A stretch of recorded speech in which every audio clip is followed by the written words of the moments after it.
Thank you everybody for joining us today. My name is Franco Cortese and I'll be your host for this evening. I'm a guest contributor to the book Longevity Industry 1.0, as well as director of Aging Analytics Agency.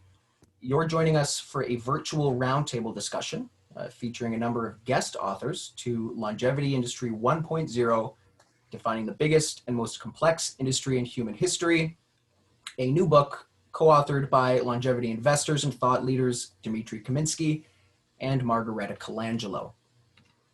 Today's event is being graciously moderated by Robin Farmanfarmaian, professional speaker, entrepreneur, and angel investor focusing on cutting-edge healthcare and biotech companies, best-selling author of The Patient as CEO, How Technology Empowers the Healthcare Consumer, and guest contributor to the Longevity book. And I can't really think of a better individual to moderate today's event, given how closely Robin has worked on the front lines of longevity over the course of her career. Having pioneered the notion of health as a new asset class and encouraging people to take personal control and responsibility over their own health spans, both through her educational activities as well as by personal example. Having herself onboarded the latest available techniques and technologies for consumer-facing preventive medicine and precision health throughout the course of her daily health optimization tactics. During the roundtable, Robin will moderate a discussion with Longevity book co-author Dmitry Kaminskiy and guest contributors Kate Batz, Sergey, Balasanyan, and myself. Centered around some of the topics that feature in our individual chapter contributions, as well as why this book in particular is so important today during this current inflection point of the global longevity industry's continuing growth and diversification. Having contributed a guest chapter on the role of AI in biomarkers of aging and longevity, and having worked with Margareta and Dmitry myself for a number of years, I can really personally attest to the fact that this book is unlike any other book on the topic of longevity you're likely to have read before, covering not just the science of longevity, but also its recent and rapidly growing industrialization and its transition over the past decade from a fairly unknown and highly skepticized field to the veritable global megatrend that it is today, being rapidly embraced by the international scientific community, by high cap and fairly conservative investors, and indeed by entire national governments.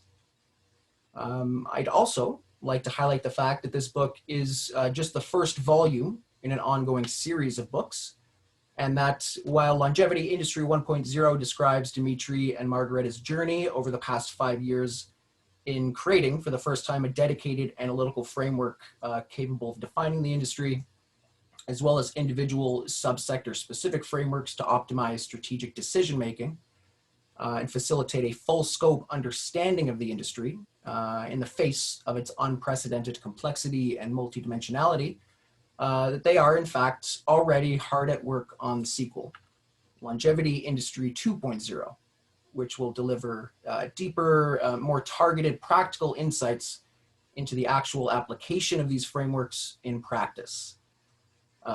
Viewers should be aware that the book is already available in a number of formats, including a full-color 400-plus page print book printed on high-quality paper, as well as a Kindle ebook, both available on Amazon, as well as a high-resolution PDF optimized for PC and laptop viewing, available on the Longevity Book website. And indeed, that these three formats were chosen in parallel in order to encapsulate the book's very large number of full-color, high-resolution infographics and industry landscape mind maps. Indeed, in many cases, hundreds of pages worth of analytical content have been compressed into just a few pages, and interested readers looking to dive deeper into some of the specific longevity subsectors or topics covered in the book can indeed do so by following the book's many hyperlinks and clickable images and infographics. And in between the launch of this first book and its sequel, the authors will be making routine and regular updates and releasing follow-on content on the Longevity Book website for exclusive consumption by Longevity Book website subscribers. By subscribing, you'll get access to highly tailored content, specialized articles, early access to chapters slated for inclusion in their next book, as well as invitations to specialized follow-on events on several more targeted topics, including longevity finance and FinTech, the longevity investment landscape, longevity policy and governance, and others. Thus, in a way, the book itself can be thought of as the necessary vehicle or starting point for a much larger and broader multimedia project and channel. So if you'd like to take part in that extended journey, please be sure to subscribe at longevity-book.com. Now, getting back to this first book, however, I think it's quite notable that Longevity Industry 1.0 has sections and chapters dedicated to extremely new sectors of the longevity sphere, which many viewers may not be entirely familiar with, which I'm sure will have a major impact and play a major role in the overall trajectory of the industry's development in the next few years, including in particular the longevity financial industry and the ways in which longevity is being actively embraced and onboarded in various ways by some of the world's largest financial corporations, including investment in retail banks, pension funds, insurance companies, asset management firms, etc., as well as the coming rise of novel financial instruments directly tied to the longevity industry, as well as the extremely recent rise of the longevity policy and governance sphere, and the ways in which national governments are beginning to prioritize in a really big way the optimization of health-adjusted life expectancy and population-level healthy longevity, and to really view the notion of health span extension as a major turning point in the future of their social and economic success and stability. The book itself is divided into 5 main sections. Part 1, Longevity Industry Mega Complexity, Challenges, Issues, and Opportunities, highlights the unprecedented complexity of the field and the fact that it is positioned at the intersection of many different types of advanced technologies, and how this necessitates really a fundamental paradigm shift in how we conduct industry analysis, forecasting, and strategic decision-making. Part 2, Longevity Policy and Governance, provides an overview of the recent history, present state, and near future of the politics of longevity, and explains why the topic of longevity serves as a major inflection point for the fate of entire national economies and healthcare systems. Part 3, Longevity Financial Industry, tells a story of health as new wealth and charts the rise of longevity banks and presses the need for novel approaches that can enable wealth span extension in lockstep with health span extension. Part 4, Longevity Industry, Science, Technology, and Biomedicine, provides an overview of the present state of longevity science and technology from both an R&D standpoint as well as a practical, market-ready perspective. And finally, Part 5, Longevity Industry Navigator, is meant to serve as a kind of hyperlinked dashboard where readers can access a wide variety of sector, region, and domain-specific interactive mind maps and IT platforms designed to make it easier to get a full scope understanding of the industry. Again, further highlighting the fact that the authors intend this book to be not just a theoretical discourse, but actually an evolving, actionable, and practical tool for gaining insights about longevity and the longevity industry. So once again, the book is available now on Amazon in 2 formats, a high quality full color 400 plus page print edition and a Kindle ebook, as well as a high resolution PDF optimized for PC viewing available on the Longevity Book website. And for those of you who do purchase the print edition, I highly encourage you to write us at contact@longevity-book.com in order to request a free copy of the high resolution PDF. in order to enable a maximally interactive and immersive experience.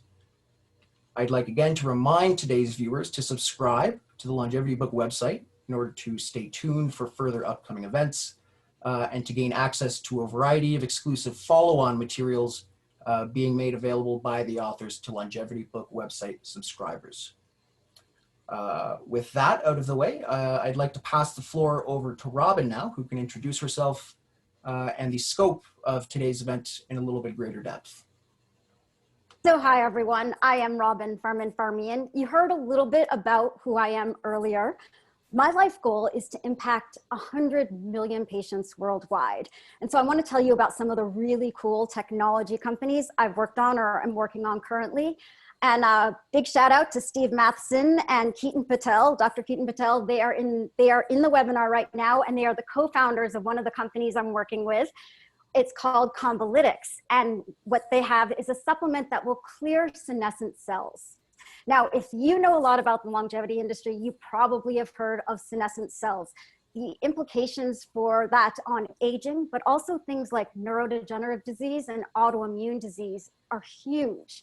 And so if you haven't heard of senescent cells, they're really just the cells that have stopped dividing. They're too old and they just stopped dividing. You'd think they just kind of sit there and do nothing. But in fact, what they do is they sit on the sidelines and they scream, danger, danger, essentially to all the other cells. And that creates inflammation. And so by clearing it, we can actually start to reverse the clock. Another company I'm working on is Xtherma, which is very cool. It's cutting edge cryopreservation. Now, why you care about cryopreservation is because of things like organ transplants or cell therapy. And we're able to keep something like a heart at -5 degrees Celsius for more than 24 hours. Really big deal in the world of organ transplants because most donor hearts go unused, about 80%. But the big deal is longevity. Right? Because what is being worked on in tandem at companies like Lung Biotechnologies are 3D printed or tissue engineered vascularized organs. And so imagine being able at the age of 50 or even 40 or 60, switch out your heart when you need a new heart because it's aging, or switch out your liver because that liver has been used. And do it by using your own stem cells. And so that's when cryopreservation really hits the longevity industry, because we can keep things like a backup heart for Robin or a backup liver for, Kate. Some other cool companies I've worked on include things like MindMaze, which is virtual reality for stroke and brain injury rehabilitation, which is very cool because we are really retraining the brain in the world of virtual reality. And one last one I'll mention, because it's very cool, was a company called Actavalon. And we had 3 small molecules that were discovered through machine learning. So really, you're hearing about AI for drug discovery. We did it, right? What we were doing was repairing P53. Now, the part of the cell called P53, that's damaged in more than 50% of all cancer cases. And so if you're able to give P53 back, just repair it, it will be able to kill the cell if it detects cancer. And so it's really the body's own way of destroying cancerous cells. And so by being able to do that, you could potentially cure more than 50% of all cancer. But that's kind of crazy, right? Like I'm working on neuro and organ transplants and clearing senescent cells. And I've invested in things like inhaled insulin for diabetes. When you meet someone as absolutely crazy as I am, there has to be a backstory. Of course, with me at the age of 16, I was misdiagnosed with an autoimmune disease. All told, I've had 43 hospitalizations, 6 major surgeries, and 3 organs removed. By the time I was 26, this was 7 years after I had had my entire large intestine removed, my doctors were all telling me I was cured, but I wasn't. And I was in extreme pain. So over a period of time, they kept upping and upping my opiate dose until eventually I was on 80 milligrams a day of methadone. Now this is a gigantic dose of opiates and I absolutely hated the drug. So I went to my doctor and I said, I need to be off this medication. I don't think it's doing anything and I think it's actually causing me a lot more rebound pain. And she said, well, next step could be to surgically implant a morphine pump into your spine. I was like, I was 26 years old. I was essentially a shut-in. I couldn't function. I couldn't work. Going to the grocery store was like the hardest thing I could accomplish in an entire week. And they were telling me that was the rest of my life. I said, absolutely not. And so I fired my entire healthcare team. Went home that night and I dropped my own methadone dose by 40% and went through essentially heroin withdrawal for a week by myself. I ended up rebuilding my healthcare team with doctors and healthcare professionals that worked with me as a colleague. I ended up getting diagnosed correctly, put on a medication called Remicade. And within 24 hours of that first dose, I went into remission. Happened overnight. And it happened mainly because I took control of my healthcare. You know, that whole patient as CEO thing, this is real. It can save your life. Now, when Kate came to me and told me about this new book, Longevity 1.0, I was so excited. See, I go back years with Kate. She and I both work on cutting edge technology in Silicon Valley. And so of course we bump into each other a lot. Now, I also already knew Dmitry. And so when she came to me, I was like, no brainer, absolutely. I would love to contribute to this because we all think very similarly about cutting edge technology and longevity. And so what I did is I contributed to the FinTech chapter as well as precision medicine. Now, when we're talking about precision medicine, it's not just the treatment based on the individual necessarily, but I like to call it personalized medicine, which is precision medicine when you want it, where you want it, and how you want it received, right? Because it's no longer needing to just go to a hospital to have access to things like IV medication or clinical trials, or even just instead of going to the ER, you can now do it at home when you have something like an earache, and we have the tools for that. So remember this when going forward. Take control of your own healthcare, and it's healthcare when you want it, where you want it, and how you want it received. With that, I'm going to throw it over to Kate to talk a little bit about her section of the book. Absolutely. Well, first of all, let me start by thanking Robin. I'm truly honored to be your long-term friend. And I also thank you for being a great inspiration to millions, if not billions of patients across the world. The work that you do cannot be overemphasized, and we're very proud that you were able to join our team and be a good book contributor. So with that, I would like to start my presentation.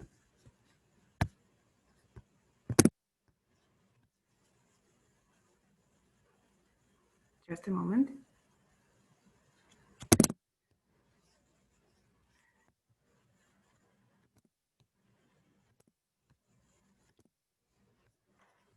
All right, can you guys see my screen? Yes, we can. Okay, fantastic. So I apologize because it's actually somehow did not end up to be on the first page, but we will fix this momentarily. So as noted, I am honored to be one of the guest contributors to the book that is co-authored by Dmitry Kaminskiy and Margarita. Dmitry truly has been also an inspiration for me as one of the pioneers really and leaders in the longevity industry, and I'm very glad that I made a switch from corporate law into longevity industry, which is a very impactful field that in fact affects the entire humanity for the best. Because the book is titled Longevity Industry, and I will be using this term a lot, I think it will be helpful if I first start by defining how do we view longevity, because these days it's a very hyped word and many people mean different things by that. For us, it means something very simple. It's living healthier for longer within currently known human lifespan. Some of you may have heard that Dmitry established a $1 million prize a few years back to a person who lives up to the age of 123 years, because the current record held by Jean Kalman is 122 years. I'm not sure how healthy was she during the last decades of her life, but she currently holds the official record of lifespan. So our objective is actually to live healthier for much longer within that lifespan. The other popular term for that is health span. Another important aspect is that how we view longevity industry, because I think it helps us really stand out compared to other longevity-focused funds. Number one, we view longevity industry as comprising of 4 major sectors. One is a classic one. It's geroscience R&D. It's rejuvenation biotechnology, protectors, gene therapy, regenerative medicine, and so on. So that is a classic. Another sector that has to do with medicine is the so-called P4 medicine. It's personalized diagnostics, prognostics, etc. So we're big believers in preventive medicine, when you can apply cutting-edge bioscience in order to either prevent certain health conditions from happening or at least maintain it. We're also big believers in precision medicine and applying AI to precision medicine data, especially if it comes not only from older and sicker people, but younger and healthier. And then 2 other sectors that we focus on, I think, are actually something that distinguishes us even more, because they have nothing to do with science and medicine per se. One of such sectors is age-tech, and it has to do with improving lives of currently living older people, and there's actually about 1 billion of them globally. So it's you could call it a 7th continent, and I have a slide on that later.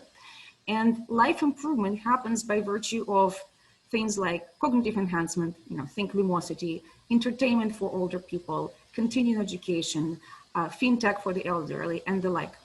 And then finally, the 4th sector is the so-called longevity financial industry, because we cannot really ignore the fact that if we live healthier for longer, that inevitably will affect our financial planning, right? Because insurance companies and pension funds have certain assumptions of human lifespan. And thanks to advancements in medicine, humans started living longer, and such players as pension funds, insurance companies, and so on are basing their payout structures based on assumptions of human lifespan. So they need to embrace this new reality. In terms of investing within the longevity industry, we are focusing on 10 sectors. The biggest portions of our investment fund will go to geroscience R&D and P4 medicine, but also 8 other factors include longevity FinTech, neurotech, biomarkers of longevity, age-tech, AI for longevity, regenerative medicine, longevity femtech, and even advanced cosmetics, which I'm sure both of us can appreciate very much. We think it's extremely important to address the issue of longevity on the government level. We've been publishing our analytical reports since approximately 2015, so we're definitely amongst the pioneers, and these reports are open access. We really want to make a global impact in terms of changing the focus from sick care to preventive care.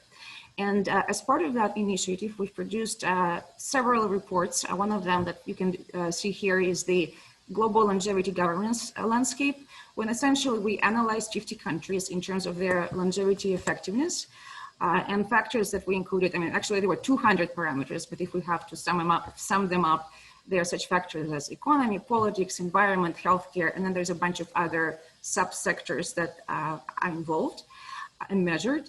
And based on that, we rank the countries and also provide certain recommendations based on the existing situation. We are proud to actually be on the forefront of global longevity movement on the global level. We are amongst the co-founders of the all-party parliamentary group in UK Parliament. Here you could see Dmitry and a few of our colleagues on the launch date, which was May 7th, 2019, when Dmitry and Aging Analytics Agency, which is in our portfolio, started that group. And we're very pleased to see that in the United Kingdom, the government actually views longevity as a very important objective, and they committed to extending lifespan and hopefully health span as well by at least 5 years. It's a government initiative. Unfortunately, we cannot see this the picture of the next slide. Actually, I'm sorry, get fixed. We also are focusing on many regions in our effort, including the United States. Last year, we were honored to present our report at the Metabolicity Conference.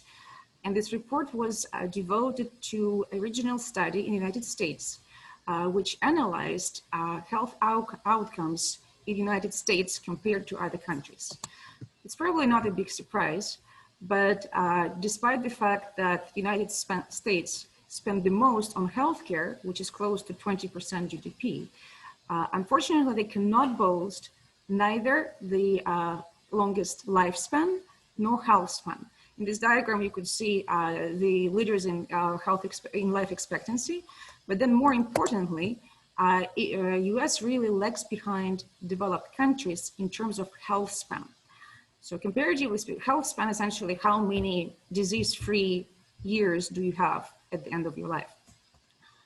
So I think this chart sums it up pretty well, because compared to Singapore, which is definitely amongst the leaders in longevity of its citizens, while spending only 4.5% of GDP, the comparison here is such that not only Singaporean citizens live much longer, which is 82 years versus 78.5 in the United States, but their health span is much longer as well. So United States, essentially, the last 10 years of person's life is secure versus 6.7 years in Singapore, which is pretty significant. We've also, I don't have time to elaborate on this much, but we always make recommendations to various governments, including the United States. And again, this is open access. We're very happy to contribute to this global effort, and including our expertise in open access. And we've developed a tentative plan and suggestions of what can be done now to improve the situation in the United States. Also, both of us being Californians, I would like to touch upon the open access report that we published last year. If anything, it was my first analytical report effort that I've led.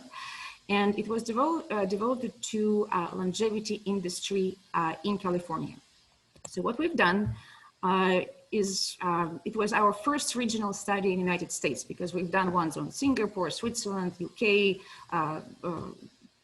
Israel, and a number of others. So California, as we know, is definitely is one of the innovation capitals of the world, as we know, if not the, depending on whom you ask. So what we've done, we've analyzed all of the top players in the field of longevity. So we've highlighted companies, investors, research labs, nonprofits, as well as governmental organizations that focus on longevity. And again, longevity, this is health and health span, right? So anything to do with health. So we've profiled these companies. This is, again, open access. There's also an interactive mind map that accompanies the report, so you can go and play and say, hey, who's working on age tech or neurotech or regenerative medicine? And it's actually a very cool way to visualize the report. So in terms of companies that work in the sphere, we've also segmented them according to our vision of longevity industry. So let's say if someone is only interested in age tech, they can see companies in that sector only. So I think it's pretty helpful. And then this is just a brief comparison of California versus the rest of the world in terms of the key players. And then I would like to briefly touch upon the so-called longevity hype in Silicon Valley. As we all know, and I'm anxiously awaiting, Google promised us to solve the problem of death in 2013. And unfortunately, this has not yet been the case. However, we definitely observed great successes in significant lifespan expansions of model organisms, such as the worm C. elegans lifespan was extended by 500%. Mice lifespans were expanded by 24%. So there's definitely advances there. But here's the problem. So whilst, of course, it's important to do scientific research, we cannot ignore the fact that men are not mice. Okay? There's a huge issue of transferability of even successful clinical results into human clinical trials. If anything, there's a staggering failure rate of over 90%. So obviously it's not working perfectly. There's also the so-called replication crisis, when even successful experiments cannot always be replicated. And our position is that to remedy that, the article that you see here, I highly recommend to read. It's in Science in February of this year. So the points I'm making are derived from there. Basically, there is a huge discrepancy in complexity and regulation between model organisms and humans.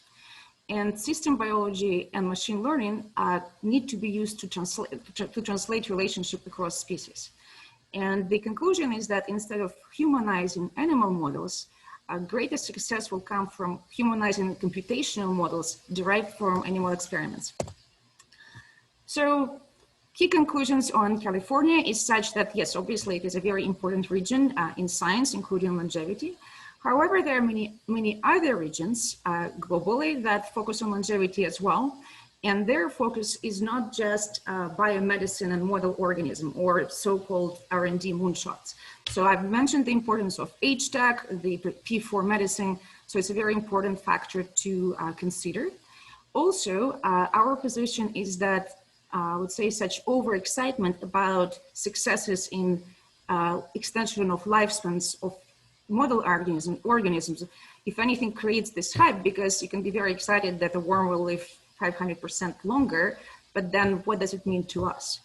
And so basically, this in turn can lead to investments in companies that follow that model, and then huge disappointments when there's corresponding results do not translate into humans, and that in turn can essentially create the nuclear winter in the longevity industry as a whole, because you would say, hey, like these guys did not really achieve anything as it applies to humans. So there are a few aspects I would also like to mention in terms of what can we actually do in terms of human life extension, right? Because that's very important and we don't see much progress yet, unfortunately. So here our view is that there are 4 pillars of life extension research. Pillar 1 is classic. It's it's the so-called experiments with model organisms. There is great success there, as we see, but again, there is an issue of transferability. Then there's pillar 2, which is so-called biohacking and quantified self. This is the opposite, because these are people who are applying cutting-edge, therapies to not all of them being FDA approved, to actually experiment with themselves at their own risk and try to extend their lifespan. Then there's pillar 3, which is age-related diseases, and it's doing very well because we see advancements here in terms of including treatment of cancer. There's age-related diseases are a huge factor for economy, and they warrant large government funding, which they receive. And we've seen several successes over the past few years. And thankfully, we also see a tendency when the focus is being shifted from treating the age-related disease as an end result, but actually also focusing on preventive measures, which is very important. And then finally, pillar 4 is AI, data science, and mathematical technologies for longevity. Personally, we think this pillar holds the greatest promise. And also simultaneously, it is probably one of the pillars that is very much under the radar, and this needs to be changed, because we cannot ignore the fact that biology of aging is an extremely complex process, right? So there's a huge amount of data, and therefore it's extremely important, number one, to generate and analyze this data, to get started, but also it can produce new net positive results. So our position is that that pillar, that the longevity research with respect to pillar 4 will be more of a data generation problem and it's aggregation generation and analysis versus anything else. So in terms of prognosis with respect to each pillar, we expect that experiments with model organisms will continue to succeed, and we sincerely hope that they will successfully translate into human trials as well. Biohackers will continue doing their thing, and of course there will be more advanced technologies coming up. Age-related diseases obviously are doing very well right now, and we see no reason why advancements will not continue. And again, I said the greatest promise we believe lays in AI. And we are hoping to contribute to that pillar and encourage others, because this is where we see the greatest promise is. Okay, and then lastly, I would touch upon age tech, because here we really do not need to reinvent the wheel, right? So older people, live here now. There's 7 billion, there's 1 billion of them in retirement globally. So essentially, here it visualizes that it could be one separate continent, and their life can be improved right now. We don't need to reinvent the wheel whatsoever. My mom is in the age group, and I've seen her life really improved by technology. Not maybe on the biological or medicine level, but definitely on a personal level, because here you can, as I said, address loneliness and a few other issues. What you see on this slide is our upcoming open access analytical report devoted to UK age tech ecosystem, because UK is amongst the pioneers in that field. And you're welcome to examine it once it comes about, because it summarizes all the key players in the industry. We also have, further analysis that provides various summaries on the ecosystem, R&D landscape, and related issues. And there's also a corresponding platform. So with that, I will finish my brief or not so brief introduction, and I'm very happy to pass the baton to you or Sergey. I don't know what's the best way. Indeed, thank you for that presentation, Kate. For those of you who are joining us late or just tuning in, that was some opening remarks from Kate Batz, a guest contributor to the book and managing partner of Longevity Capital. And indeed, yes, I'd like to now pass the floor over to Sergey Balasanyan, CEO of Longevity Card, to share some opening remarks as well.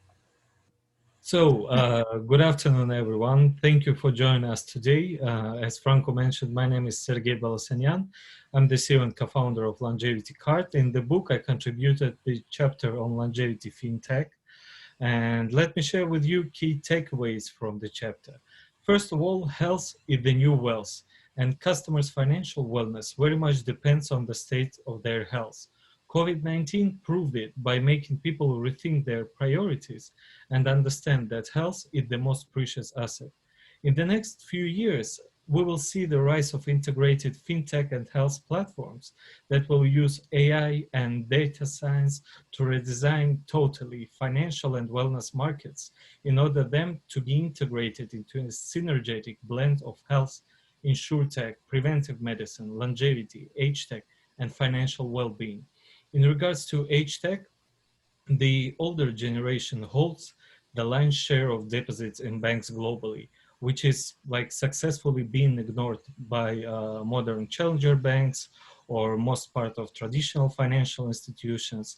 And this means that fintech companies and banks should be fully capable to onboard age tech and health tech into fully integrated financial products for the silver generation if they want to survive the silver upcoming tsunami. It's quite clear that this global crisis will have a long-lasting consequences. People and financial institutions will get a new understanding of their priorities, whereas health and longevity may get a greater attention and start to be considered as the actual, tangible, and most precious commodity. So what is Longevity Card? To speak very shortly, it's the first step to create a new era of longevity-focused financial institutions. Longevity Banking Card project started during my work as entrepreneur in residence at Deep Knowledge Group, where we collectively decided to make a marriage of health and wealth by combining group's significant expertise in the longevity industry and my personal banking and fintech background. And this was done to transform traditional banking and encourage traditional banks to transform into longevity and health-focused financial institutions. Later on, I've made a spin-off from the group with Longevity Card as a single entity. So Longevity Card combines cutting-edge financial technology and health tech integration in order to develop new financial products for people who are planning to live extra long lives and at the same time want to remain high functioning and financially stable throughout. At the heart of Longevity Card's pilot product, which will be launched early in November 2020, lies the AI-powered mHealth integration, which will analyze your daily fitness activity, nutrition, and many other variables in order to provide customers with personalized health tips and also to reward them with longevity points for leading a healthy lifestyle. And longevity reward points can be redeemed as an additional discount at the integrated in the cards ecosystem longevity marketplace, which offers health, fitness, wellness, and longevity related products and services only from hand-picked vendors, which are validated by the industry experts. So in regards to second product, which we aim to launch in Q2 2021, it will be more oriented for 65 plus age generation, and I consider it as a real financial inclusion and disruption and innovation, because this product will include implementation of age technologies such as prevention of financial exploitation, voice control, and other technologies making mobile banking safer, easier, and accessible for the senior citizens. So we are aiming to make an impact on the post-pandemic world. That's why probably we were recognized as top 15 pioneers in the post-pandemic world by Sifted, the Financial by Times edition. So because we are aiming to accelerate the disruption in the financial industry, that's the reason why firstly, we aim to make financial institutions friends of their customers, their health and wellness coaches.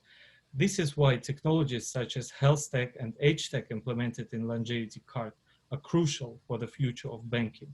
And secondly, we will unleash the market potential of the senior generation, a 15 trillion market, a one people retire globally in retirement market, a generation which is on the one hand provides the world's wealthiest clientele for financial institutions, and on the other hand, the generation which happens to be the most in need of financial and technological inclusion and disruption. So on this note, it's like all on my end, and happy to answer all questions in the Q&A session. Thank you very much for that, Sergey. Well said. I'd like to pass the floor over to Dmitry Kaminskiy, co-author of the book, Longevity Industry 1.0, and general partner of Deep Knowledge Group, to share some opening remarks on his end as well. Thank you, Franco, for introduction. Thank you, everybody. Good afternoon, everybody, and thank you, Kate, Robin, and Sergey, for your great presentations. I was lucky enough to get involved into this field of aging research and longevity back in 2013. At the time, we incorporated this company, Aging Wellness Agency. Franco, during last 5 years, actually driving this company. And this company is the only one specifically focused analytical entity focused on all scope of longevity industry, and actually all underlying information behind this book, it's actually was aggregated by this company over the last 7 years. When I was first attended Big Data Science and Medicine conference in Oxford, it was in 2014. At the time, that was more kind of like a meeting of members of kind of like religious cult, I would say. And in those times, this field of aging research was yet considered as something fringe and not credible by traditional biotech scientists. Although already in 2017, the actual progress in biomedicine, first of all, driven by digital medicine, big data analysis, and some simple basic AI applications, it's actually already produced so significant results that many investors, many important decision makers, they actually started to pay very significant attention to the field, and they actually understood that progress is very significantly accelerating in this biomedicine field.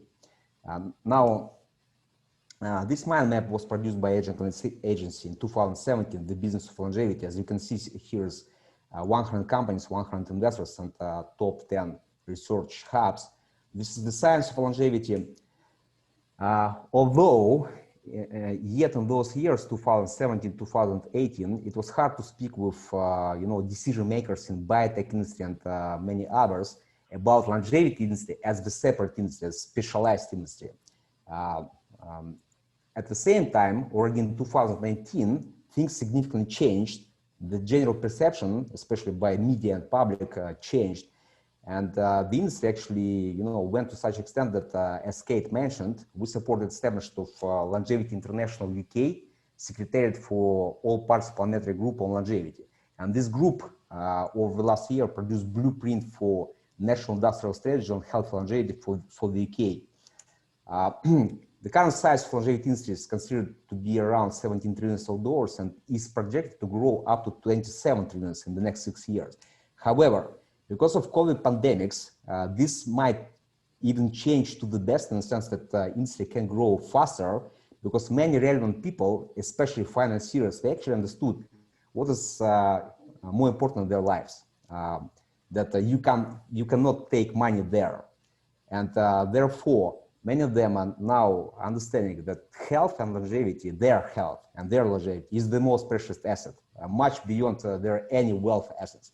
At the same time, many financiers understood that longevity is actually can be considered as new asset class.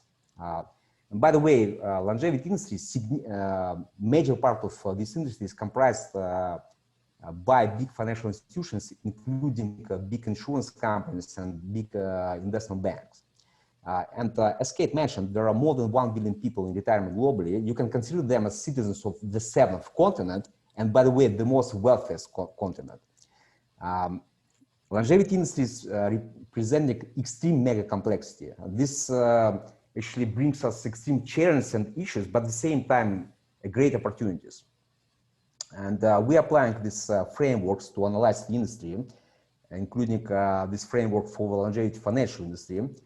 At the same time, we are applying quite advanced data science techniques to analyze the industry because there's a lot of complexity, as we mentioned. And this cube, it is actually visualized on the cover page of the book. This is visualizes that we, from the very beginning, we're committed to apply the most advanced data science techniques to analyze the industry.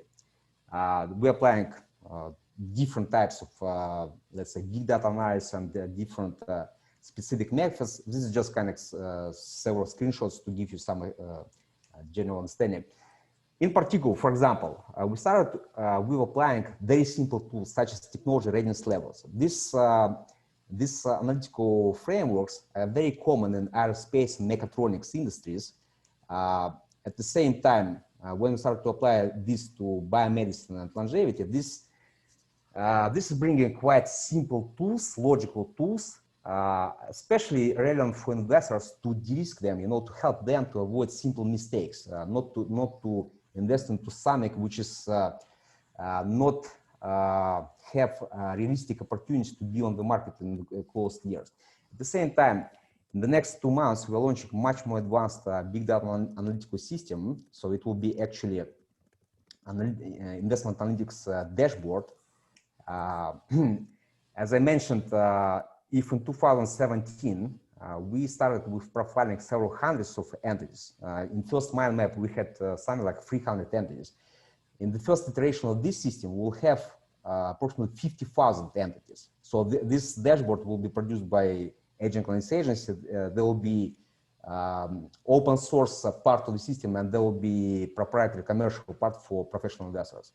The overall idea to profile all the players in all specific segments and domains of longevity industry, at least 10 of them, and in total there will be, as I mentioned, 50,000 of them, and then applying specific benchmarking techniques to derive the most advanced, the most capable, the most, let's say, tangible companies and projects in those domains. And with that, we are structuring, designing our optimized investment strategy for Longevity Capital, our investment fund. As Kate mentioned, we'll pay some attention to geroscience, to regenerative medicine, which is traditional P4 medicine. But at the same time, we'll also, our current focus will be longevity FinTech, artificial intelligence for longevity, and first of all, biomarkers of longevity. Now, biomarkers of longevity, this is absolutely crucial, essential bottleneck of the entire longevity industry. This is the number one, the most resourceful, powerful tool which will ensure further optimized development of the industry. This biomarker R&D landscape was produced by Agent Analysis Agency, again, open source report 1 year ago. In November, we're expecting the second edition, which will be much more extended and much more, let's say, precise. But how these biomarkers actually can be applied for particular for longevity and science of longevity. As you know, 92% of drugs actually fails during clinical trials in traditional biotech industry, which is 10 times more simple compared with longevity industry, with aging research. By our projections, up to 99% of drugs will fail in case of aging research because the experimental platforms currently used, or let's say common to be used in aging research, they're absolutely outdated. They were created 50 years ago. They're not absolutely up to date for 2020. So therefore, as Kate also covered this, there shall be applied much more advanced, much more modern, sophisticated techniques for experimentation. They shall be tied to humans, not to mice, not to any other worms or yeast or whatever model organisms. It shall be about human longevity, human life extension, about human prevention of the disease, age-related disease. When we're talking about biomarkers of aging longevity, what in particular we are meaning? These are techniques, data science techniques, first of all, capable to assess current biological age of any given individual, and also to assess, to provide some preliminary, let's say, projection whether particular interventions or some particular, techniques or drugs or some kind of other more advanced treatments will be beneficial, or vice versa, will provide negative impact on human body health and also, longevity projections.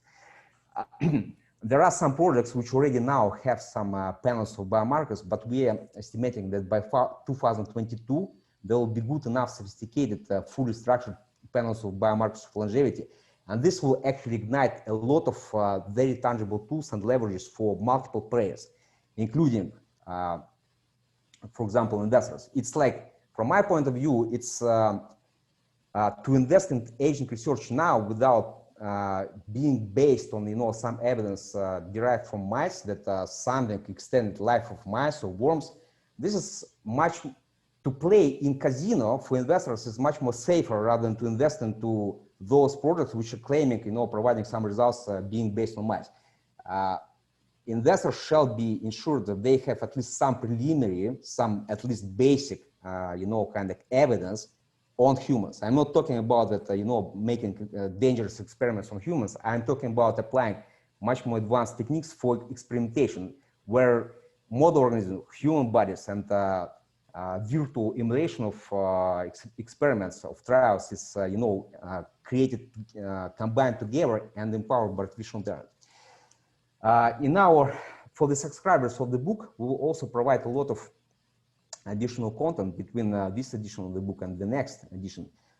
For example, we will issue a series of articles on the matter of practical longevity, where we will derive actual hype and, let's say, fake technologies created by FinTech industry, created by food industry, created by different other marketing industries, and we'll provide, some insights about reality and what actually is, how, for example, sport and diets, where are they promoting any life extension, if at all. For example, there is such theory that running is actually extending life, which has nothing to do with reality. Running is, to speak technically, most likely is actually shortening the life. You will never find any one professional runner among super centenarians. We made, again, Aging Analytics Agency made research, profiled all living super centenarians, current living centenarians. In this series of articles, we will provide actual practical, let's say, realistical assessments of the diets, exercises, and many other topics. And in the beginning of the book, we actually, providing some inputs on this matter, whereas hype versus reality, there's entire small chapter in the introduction. Of course, once again, I would encourage everybody to read this book. When I read this book, it was, I think, like 6 years ago, I really kind of became like super optimistic. So because before the book, I was thinking that there's only science of longevity. Once I read this book, I understood here is also medicine of longevity, and you can become your own director, not your doctor, but you are becoming your director. You are kind of, and Robin, thank you very much, because like a lot of a lot of tangible results in my career was inspired by this book. Like you're kind of was inspiration. You are inspiration for me. Yes, and as Kate mentioned, this woman, Jean Calment, she actually died 23 years ago, 1997. She lived 122 years and 6 months. Yes, indeed, I will provide gift to the first person who will celebrate 123rd birthday. This may sound like something futuristic, but once again, consider Jean Calment. Of course, she had apparently predisposition, genetic predisposition for super long living. However, since that time, since 1997, during these 23 years, so great progress happened in biomedicine that if she would live now, apparently she would live at least several years more than this life record. Currently, we are witnessing this paradigm shift from treatment to prevention. At the same time, in the medicine, to much more advanced, much more sophisticated goal, precision health. Which this is about health and longevity. If you want to achieve extra long living, you need to maintain precision health. You need to have the techniques, the technologies. Now, to create those technologies, by our estimations, there shall be spent at least $1 trillion over the next 10 years for this R&D, advanced biomedicine, advanced techniques in this sphere. Approximately 100 billion per year. Again, this might sound extremely like unrealistic budget or extremely futuristic budget. Now let's compare just some practical numbers. On the cancer research annually, on average, is spent around 150 billions of dollars. So on average, during the last 10 years, was spent more than $1 trillion. Now cancer is considered as treatable disease in most cases. Unless very specific types of cancers, which are yet very complicated. 10 years ago, however, cancer was considered as something close to sentence to death. So we can see how, with enough budget and enough efforts on the R&D side, this deathful disease became almost treatable disease. And the very same will happen during the next 10 years with aging as a disease. We are paying in this book quite a lot of attention to longevity financial industry. Why? Because our commitment is, help humanity to make it done that $1 trillion will be eventually spent on R&D during the next 10 years. For that, longevity science technology should become a commodity. It should become investable, tradable, bankable. There should be created and structured modern financial instruments, products, and derivatives. There should be established new type of financial institutions, such as Longevity Bank, for example, which Sergey mentioned, but also longevity exchange traded funds, and even specialized longevity stock exchange.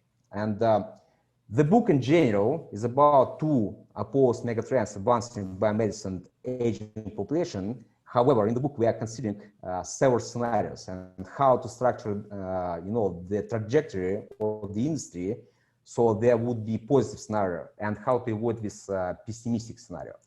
And if this first book is about current status of the industry, so we defined the industry, we kind of created the framework for the industry. In the second book, we're estimating to publish it in a year from now, we'll provide some blueprint how to create optimized trajectory for the industry and how to accelerate its development to bring those technologies to humanity sooner rather than later, and at the same time to avoid critical mistakes and roadblocks and different other not required complications.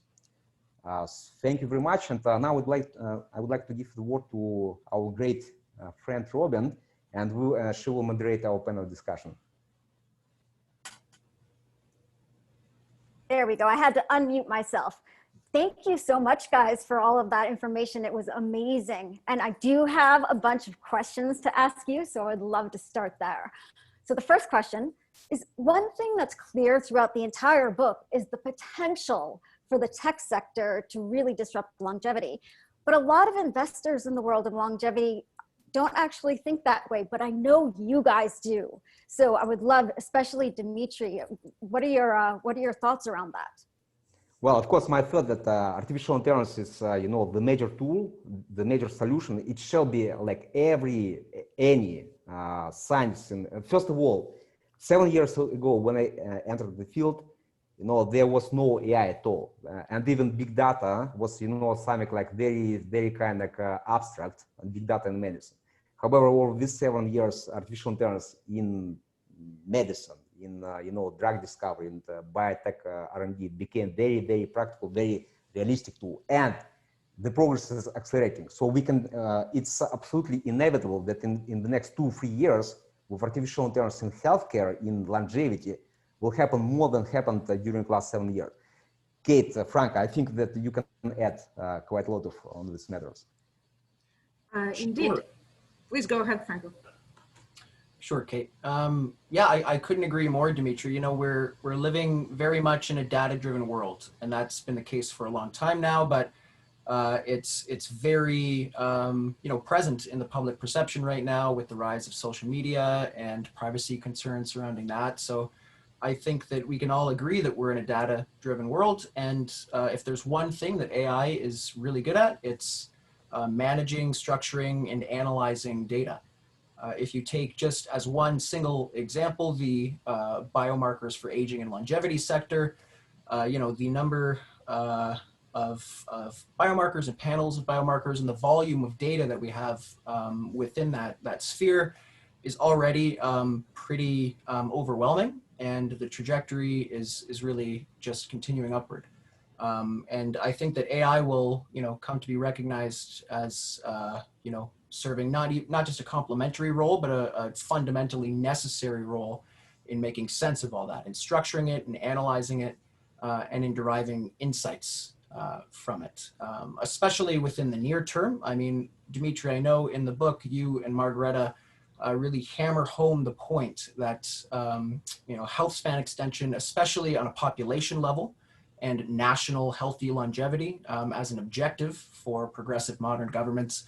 The majority of progress that will happen there, at least in the next few years, will be through, the application of precision medicine and preventive medicine and precision health, orchestrated by, biomarkers of longevity and aging. And that, in that sense, a short-term health span extension for nations and populations is much more a data management problem than a biotech R&D or biotech moonshot sort of issue. So I think that AI will very definitely come to be recognized, again, not so much as complementary and useful, but as fundamentally necessary for driving that. I mean, even just considering today the large gaps between the health adjusted life expectancy of nations. Kate was going on in her talk about the wide gap between the USA and places like Singapore, which very much do prioritize preventive medicine.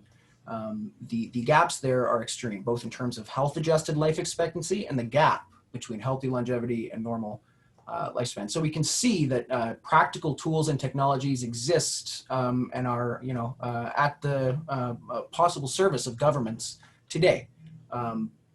And we can change the ways that we do things, by using certain best practices and by avoiding others. That's why these gaps exist today. And I think that AI for longevity is really the skeleton key for that issue.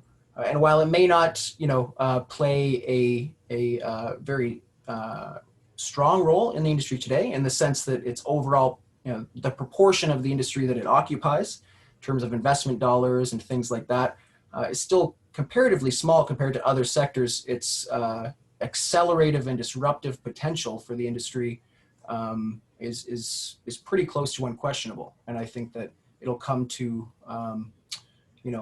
be recognized as a very, very increasingly sizable part of the industry in the years to come. So Kate is, the girl who controls all the money at Longevity Capital, right? So I would love to hear, because you're the money girl, right? You're the one everyone wants to talk to, that all the entrepreneurs are vying for. So I'd love your thoughts on this. Oh, you're very kind, Robin, as always. And no comment. So I would add my 2 cents. First of all, I agree with what Dmitry and Franco said. I also think what really helps and what distinguishes us is that we have this unique investment approach that is not focused just on biomedicine. We also include the tech sector as well as the financial sector. I think that's important because there are many segments, they're all important. Again, and I really am very encouraged. There's so many things that can be done today, okay? Preventive medicine measures, precision medicine is here. There are advancements happening there every day. You can, as I mentioned, you can improve life of currently living older people right now. If anything, I think that the COVID pandemic emphasized the need for the age tech factor, like with loneliness and related factors. And then on financial industry, I'm sure that, Sergey can add his 2 cents or 2 pounds rather as well, so. Yeah, so from the financial side, from FinTech side, of course, the disruption and inclusion in technology is crucial, but there is also one more thing for the end customer is the lack of education.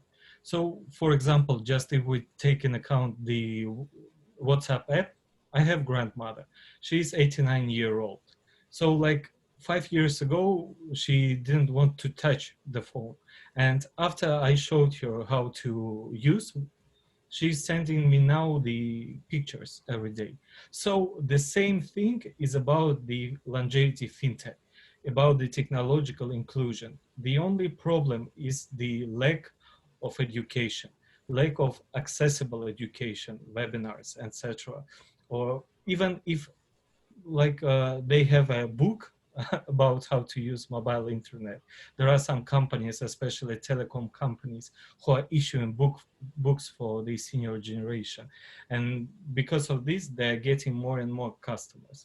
So yes, those are my 2 pounds or even 2 cents. Okay, however, I would like to add here that I would not agree with you about this education, because there is also a problem of ageism, and that financial institutions are actually suppressing rights of old people, considering them as, all not only disabled physically, but kind of like mentally disabled, which is not the truth, because in reality, what I do see that, and we actually made, research that all people actually now becoming digitally sophisticated very quickly, internet sophisticated, and they are now, start to be quite capable to use, different mobile devices. However, the problem is that industry is not producing their devices, because the only device which they actually can use, it's only iPad, not a smartphone. So this is the problem of communication device. If there will be more devices with simpler software specifically designed for all people, this will be, very, very kind of changing point for fintech industry. But of course, you're having this longevity card. I think you will be the first in the field. Also, I wanted to add, Dmitry, that I totally agree with you. It's an excellent point.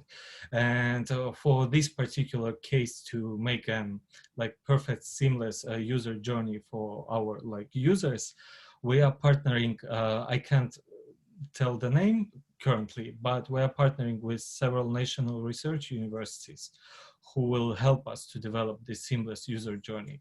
So I totally agree with you, and thank you. Yep. However, the card is not only for old people, but for everybody, including young. Where is my card? Exactly. It's like so, Sergey, when the card is actually planning to be launched in the US, by the way? In the US, we're expecting Q2 2021. And currently it is UK and Europe, right?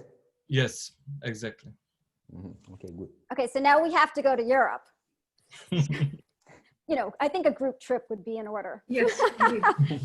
So I'd love to talk a little bit about reaching age 120, because I know I want to reach 120, but I want it to be very healthy. And I'm sure a lot of people who are watching also want to do that. So I'm interested in the types of timelines you guys might have in mind for longevity escape velocity, where your prediction of when the technologies will be on the market that will help us reach 120. All right, probably I will take this particular question. So here's the point.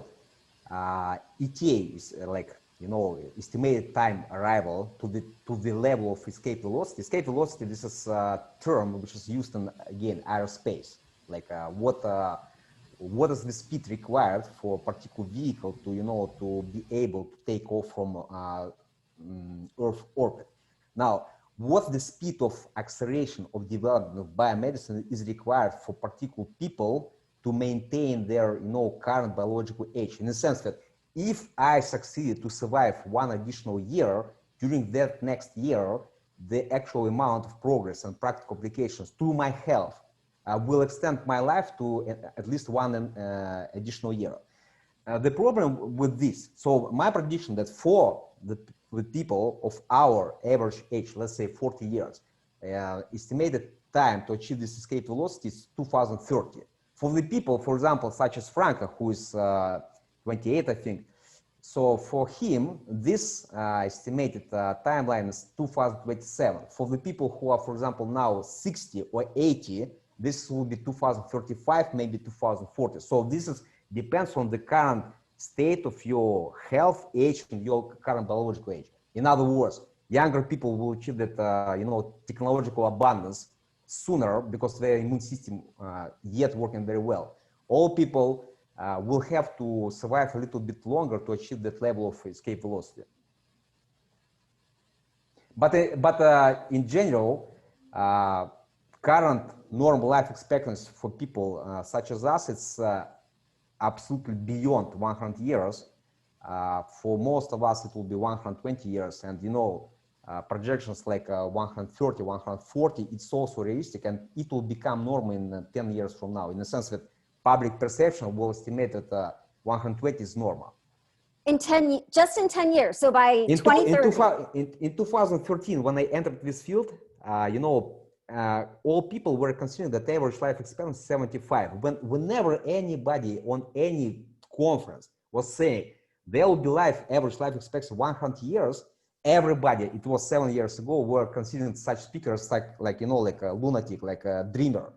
If you now will say on any conference that normal life expectancy will be 100 years, they will laugh on you like it's like very pessimistic, because now normal is to say 120 years. So this is like how public perception is changing, and I guarantee that in 10 years people will speak about 200 years. Jack Ma of Alibaba, he's already several years ago like publicly pronounced that people will live up to 200 years.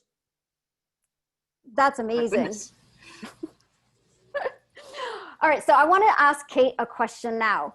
A very common criticism in the longevity industry is that these technologies are only going to be available to the very wealthy, right? What do you think about that? And is there anything we can do to really democratize it? Absolutely, that's an excellent question, Robin, thank you.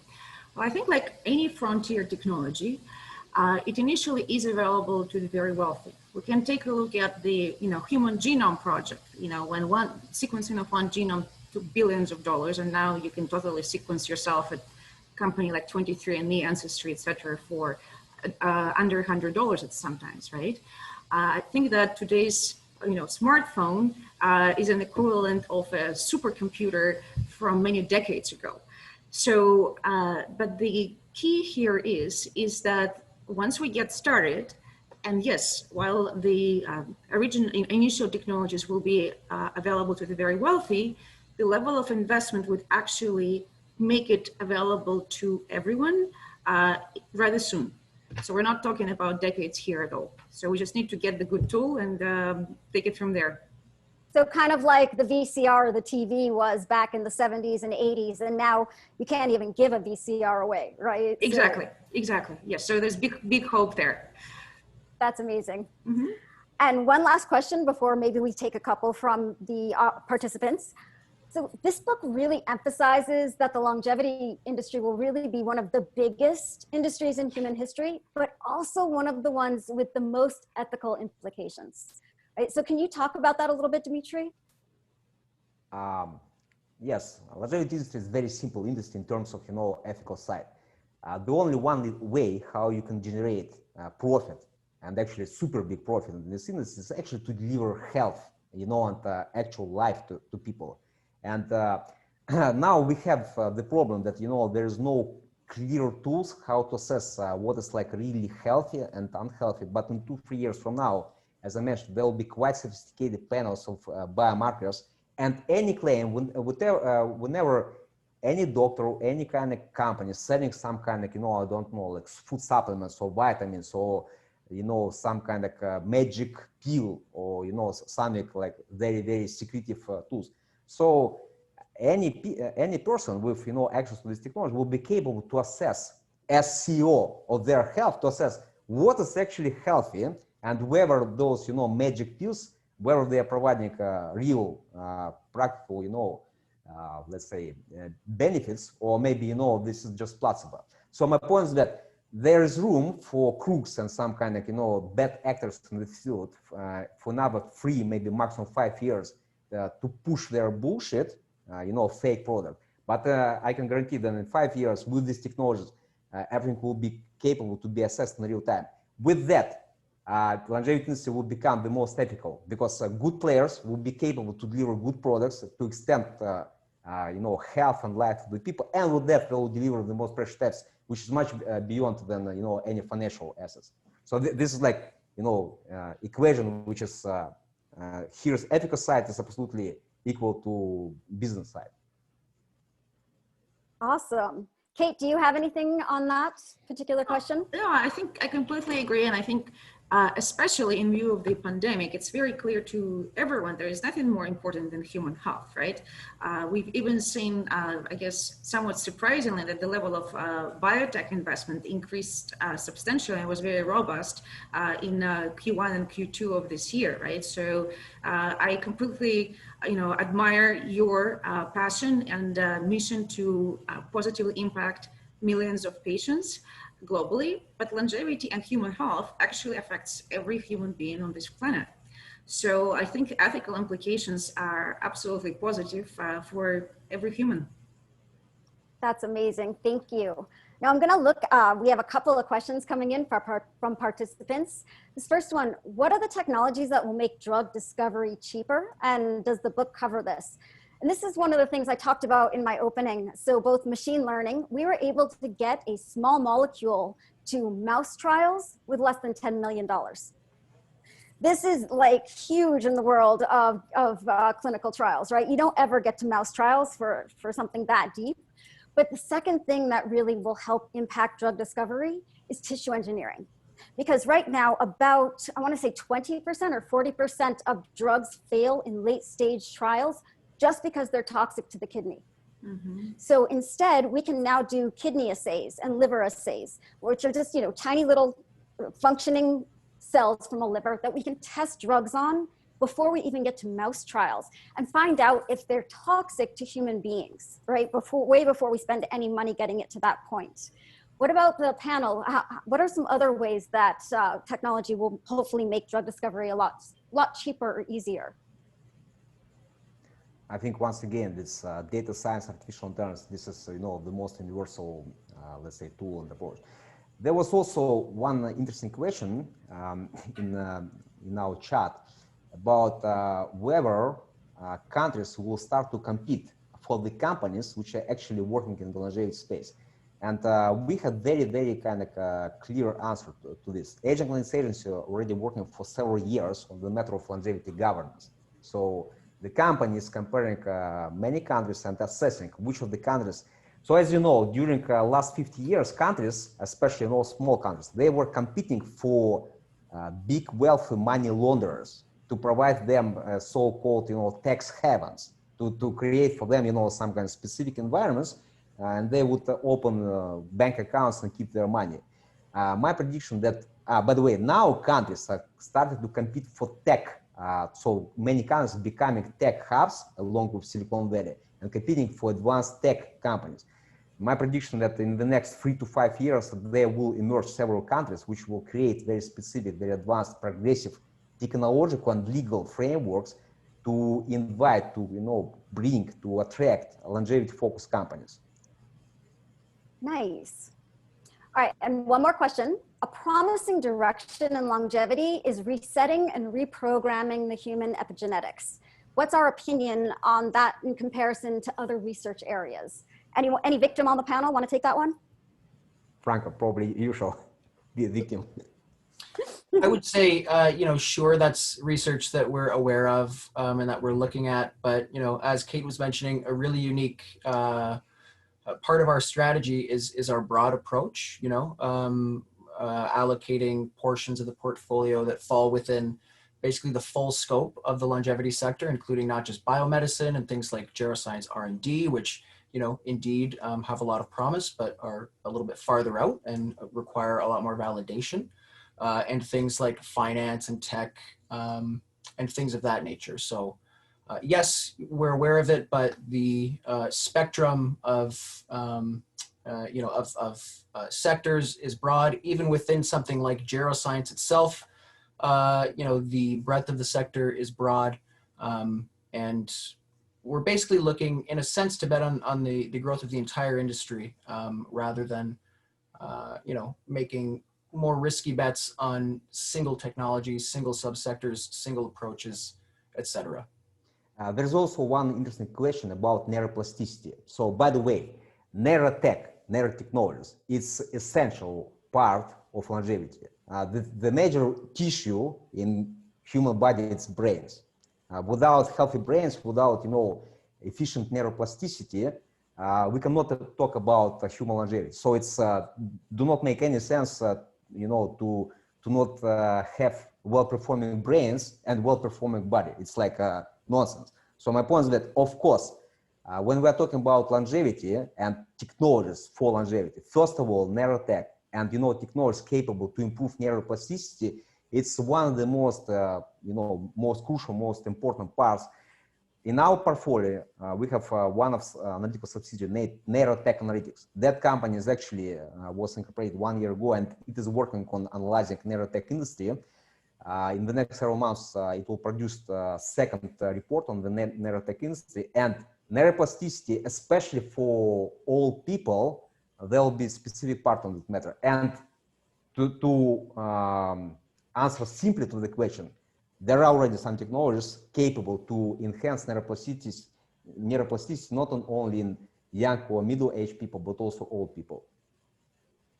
Nice. And the company I mentioned earlier, MindMaze, it is also indicated for use in aging and neurodegenerative disease. So really retraining the brain and creating new connections to combat aging. Sergey, by the way, I know that Longevity Card just recently made a strategic partnership with like relevant company of that matter.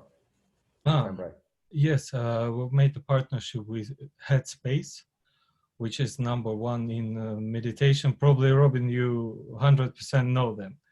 Yeah, and these guys are leaders in, like, I would say, in one of the leaders in mental health. So we're very proud of partnering with them because I can explain that financial institutions should be responsible for mental health of their customers, because mental health very much affects the financial well-being. And yes. By the way, regarding this mental health, there's also such very specific term as biological aging, but also psychological aging. Psychological aging is boosting biological aging. So to stay longer and healthier, you need first of all to be psychologically younger. So and with that, to focus on brain plasticity and health of brains.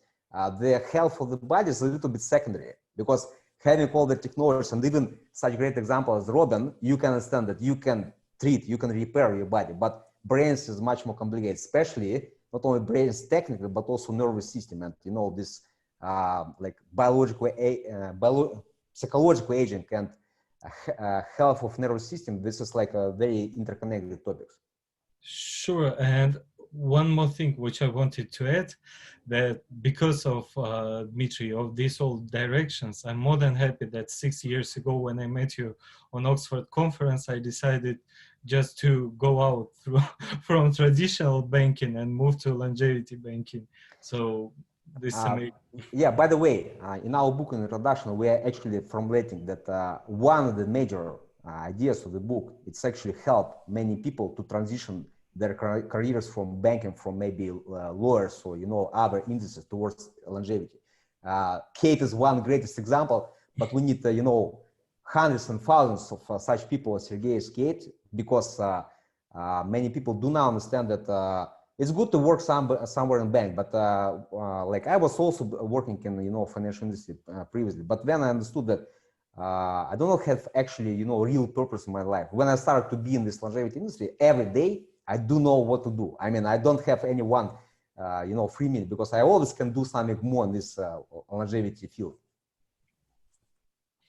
Nice. Okay, so I think with that, we have to wrap it up, or do we have any more discussion points? I think Franco? we are good for today. Franco, probably you shall a little bit summarize and provide some additional instructions or inputs about how to achieve, like where to get exact information in what parts of the book or specific websites, links. Sure. So I'd like to thank you, Robin, for moderating today's event. I once again couldn't think of a more fitting person to have facilitated this discussion. So thank you so much for that.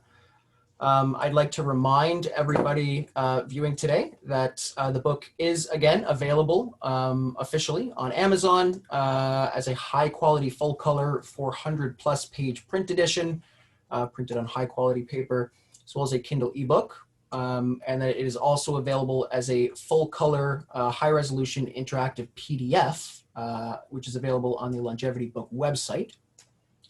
And again, for those of you who do purchase the print edition, please do contact us to request a free copy of the high resolution PDF from the website. I'd also like to remind everybody to click the subscribe button on the Longevity Book website. By doing so, you will be informed about future upcoming events, including some currently scheduled in the coming months on longevity, fintech, and finance, investing in longevity, and longevity policy and governance, as well as gaining access to a variety of follow-on content that the authors are making available, including specialized articles, multimedia materials, and exclusive previews of chapters that will appear in their forthcoming sequel, Longevity Industry 2.0, which, as Dmitry mentioned, will be coming out at some point in 2021. Once again, the journey of Longevity Industry 1.0 doesn't stop here. The book itself should be considered a little bit less as a formal book and more as the necessary vehicle and launching pad for a much larger series of books and interactive, dynamic, evolving, multimedia ecosystems. And subscribing to the website will give you access to all that follow-on content. Additionally, we will be taking part in the Longevity Policy and Governance Summit, which will be happening, I believe, in early November. It's hosted by the UK All-Party Parliamentary Group on Longevity Secretariat, Longevity International, where Dmitry, who's also co-founder and head of international cooperation for the APPG Secretariat, will be delivering a presentation. So we encourage you to register for that summit at longevityinternational.org. And with that said, I'd like to once again thank everybody for joining us for this lively discussion today. Thank you once again to all of the panelists and to Robin especially for moderating the event. And we hope to see you all again soon. Great. And if I might add my second 2 cents here, and I also thank everyone, especially our wonderful moderator and a great friend. I wanted to add a comment to the audience that there's also a free summary of the book available on the website in case you are not sure whether you want to purchase it and see what it's about. It's 60 pages long, so it will give you a pretty good idea.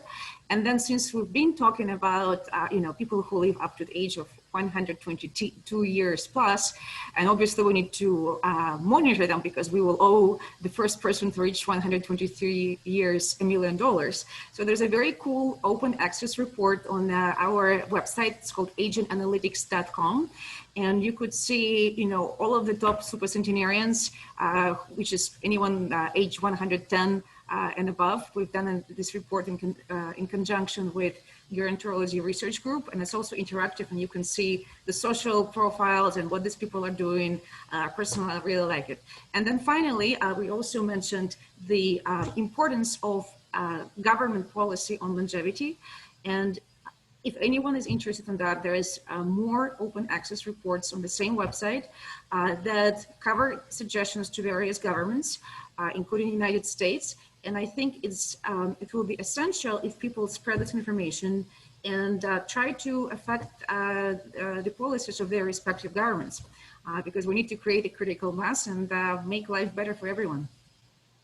Thank you. Great. Thank you very much, everybody. Thanks, everyone. Thank you so much. Bye-bye. Bye.